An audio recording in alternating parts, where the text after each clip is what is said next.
Oke, assalamualaikum warahmatullahi wabarakatuh. Apa kabar teman-teman semua? Semoga dalam keadaan sehat selalu dan selalu bahagia ya. Jadi pada kesempatan kali ini kita akan bersama-sama membahas tentang kejadian yang baru-baru ini terjadi ya teman-teman. Jadi korbannya ini ya, itu dianiaya oleh 9 pria, lalu jasadnya itu dibakar dan dibuang di pinggir jalan pada waktu itu. Nah ini latar belakangnya itu disinyalir asmara sesama jenis teman-teman. Jadi seperti apa kisahnya dan seperti apa kronologinya bisa sampai korban ini kok ditemukan di samping jalan ya. Tanpa berlama-lama ya, kita langsung saja ke TKP.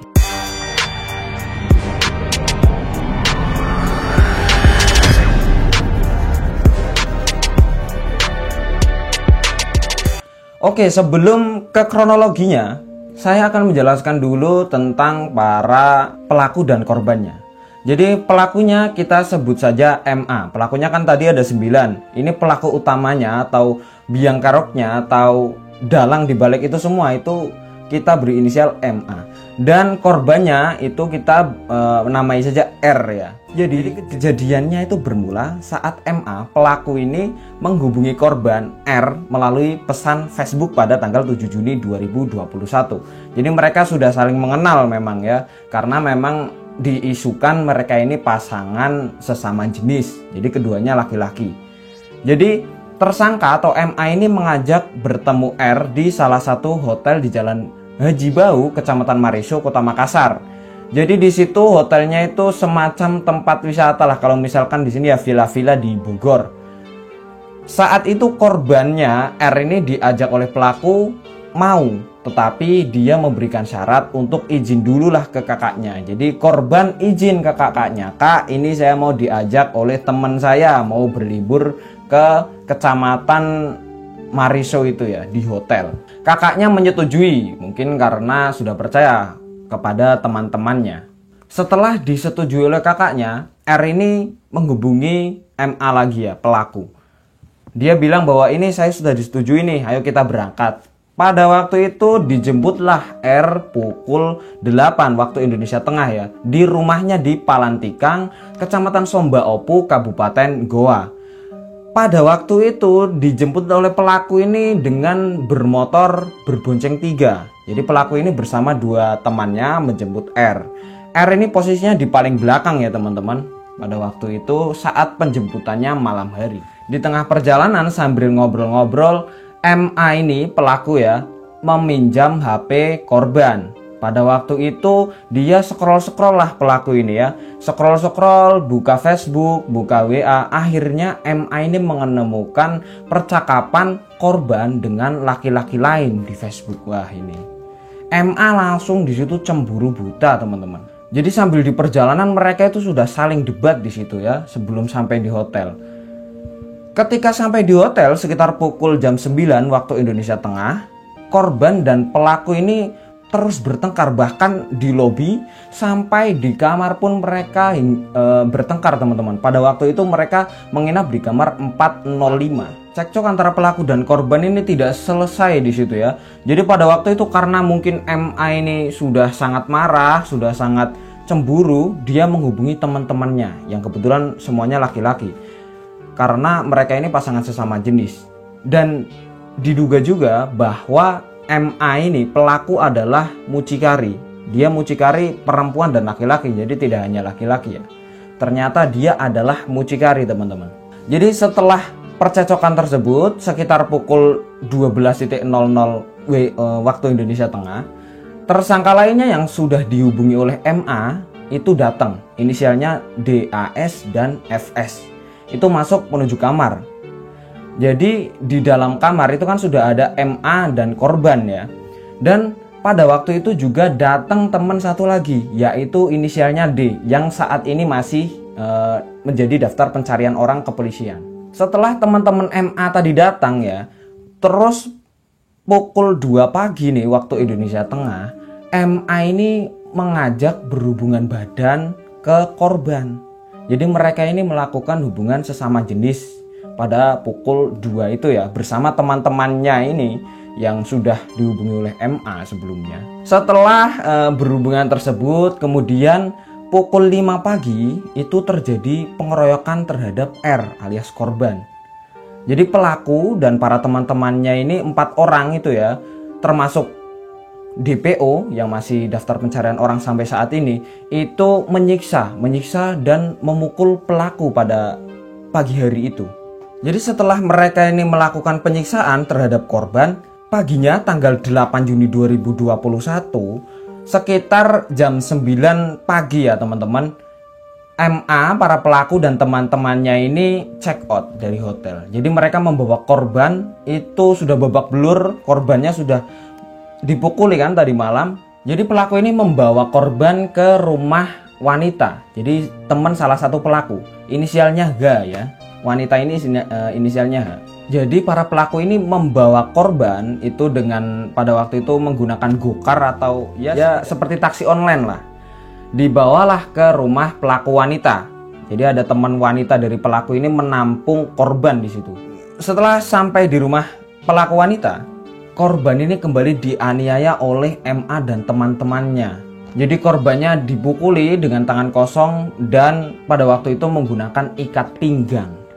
Jadi kenapa sih korban kok sampai dipukuli, dianiaya dan lain sebagainya? Karena korban ini sempat mencoba melarikan diri teman-teman. Pada waktu itu diketahui oleh MA dan para teman-temannya. Akhirnya disiksa lagi lah itu korbannya sampai babak belur juga. Terus disiksa terus selama 2 hari. Tadi kan dibawa ke rumahnya pelaku wanita tanggal 8 sampai pada akhirnya hari Kamis 10 Juni 2021 setelah 2 hari penyiksaan teman-teman, korban itu meninggal dunia. Dan pada waktu itu paniklah para teman-teman dan tersangka utama MA ini. Ini korbannya meninggal ini. Terus kita apakan ini? Pada waktu itu para pelaku bingung. Pada saat itulah para pelaku ini membuat rencana membawa jasad korban ke Sulawesi Tengah untuk menghilangkan jejak ya, sekalian yang jauh kata pelaku. Tetapi karena pelaku ini kurang dana teman-teman, dan lokasinya karena jauh juga menentukan dana tersebut. Akhirnya mereka sepakat untuk membuang jasad korban di Camba, Kabupaten Maros. Itu masih di sekitaran wilayahnya dari pelaku. Setelah berembuk teman-teman, mereka ini tidak langsung membuang jasad korban, tetapi sempat diinapkan beberapa hari di rumah pelaku wanita. Dan tiba saatnya mereka eksekusi, yaitu pada tanggal 11 Juni pagi hari. Jasad korban pun dibawa menggunakan mobil rental teman-teman. Di tengah perjalanan, jadi mereka ini merencanakan untuk tidak hanya membuang jasad dari korban. Jadi sebelum tiba di tempat kejadian perkara, itu para pelaku membeli 2 botol air minum di salah satu supermarket di tengah perjalanan. Nah, air minum di dalam botol itu dibuang teman-teman. Jadi mereka buang itu airnya lalu diganti dengan bensin. Ya istilahnya bahan bakar lah. Mungkin yang dibeli bensin, pertalite atau pertamax. Yang penting isinya bahan bakar. Pada waktu itu membelinya tidak jauh juga dari supermarket di situ ya. Udah, mereka jalan lagi lah teman-teman setelah membeli botol dan bahan bakar. Setibanya di Kampung Tompo, Ladang Maelawa, Kabupaten Maros, para pelaku ini pun menurunkan korbannya ini di pinggir jalan. Jadi pada waktu itu dini hari, pagi hari lah. Nah, aksi kejinya pun ini dimulai dengan menyiramkan jasad korban dengan bahan bakar yang sudah dibeli tadi, kemudian membakar jasad korban. Jadi setelah melancarkan aksinya yang tergolong sangat keji ini ya teman-teman, mereka ini langsung kembali ke rumah pelaku wanita. Jasad korbannya ini ditinggalkan di pinggir jalan dengan kondisi terbakar. Itu adalah kronologi bagaimana jasad korban ini sampai dibakar ya teman-teman. Sekarang bagaimana kronologinya kok sampai bisa ditemukan dan diidentifikasi bahwa itu adalah korban. Nah, mayatnya dari korban ini kan dibakar oleh para pelaku sekitar pukul 2 dini hari lah, sekitar jam 2 sampai jam 3. Itu baru ketahuan atau diketahui oleh warga beberapa jam kemudian. Ini juga diketahui oleh pengendara yang melintas pada waktu itu. Jadi yang pertama kali menemukan jenazah dari korban ini adalah seorang pada waktu itu pengawal truk yang bernama Mas Dudi, 23 tahun, yang juga warga sekitar situ ya teman-teman. Nah, penemuannya itu bermula saat Mas Dudi ini melintas di lokasi kejadian sekitar jam setengah 5 pagian teman-teman. Jadi saat Pak Dudi ini melintas, dia ini melihat ada kepulan asap. tapi dia masih belum curiga. Kiranya ya sampah dibakar oleh masyarakat ya pada waktu itu. Lalu Mas Dudi ini melanjutkan perjalanannya. Jadi dia tidak curiga, palingan ya sampah yang dibakar oleh masyarakat. Pada waktu itu sekitar setengah 6 pagi ya, Mas Dudi ini kembali dia melewati jalan yang tadi yang ada korbannya. Pada saat pas di lokasi kejadian, Pak Dudi ini akhirnya penasaran teman-teman. Dia ingin memastikan bahwa kepulan asap tersebut memang berasal dari pembakaran sampah. Nah, setelah didekati teman-teman, Pak Dudi ini akhirnya baru tahu dan kaget pada waktu itu yang dilihatnya bukan sampah melainkan tubuh manusia. Akhirnya Pak Dudi langsung melaporkan ke pihak kepolisian untuk melakukan penyelidikan dan sebagainya ya teman-teman. Dan pada saat ini 8 pelaku telah ditangkap teman-teman. Sedangkan seorang pelaku ini masih diburu dan berstatus DPO.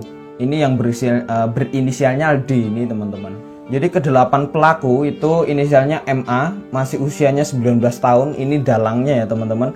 Terus DAS usianya juga masih 19 tahun.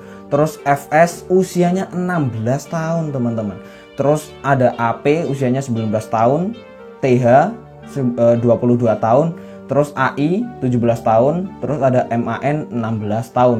Dan seorang pelaku wanita yang berinisial H itu berumur 23 tahun. Jadi ke-8 orang itu telah ditetapkan sebagai tersangka atas pembunuhan berencana terhadap korban R ini ya. Yang satu masih buron dan seperti itu teman-teman. Banyak sekali kejadian akhir hari ini yang sangat keji dan kejam. Semoga kita diselamatkan dari segala mara bahaya dan pelaku bisa menerima hukuman yang setimpal dan semoga korban diterima di sisinya. Terima kasih telah menonton. Kritik dan saran saya sangat menerima teman-teman. Jadi silahkan tuliskan di kolom komentar. Mau kritik ataupun saran apapun itu, terima kasih bagi kalian sudah menuliskan. Oke, wassalamualaikum warahmatullahi wabarakatuh.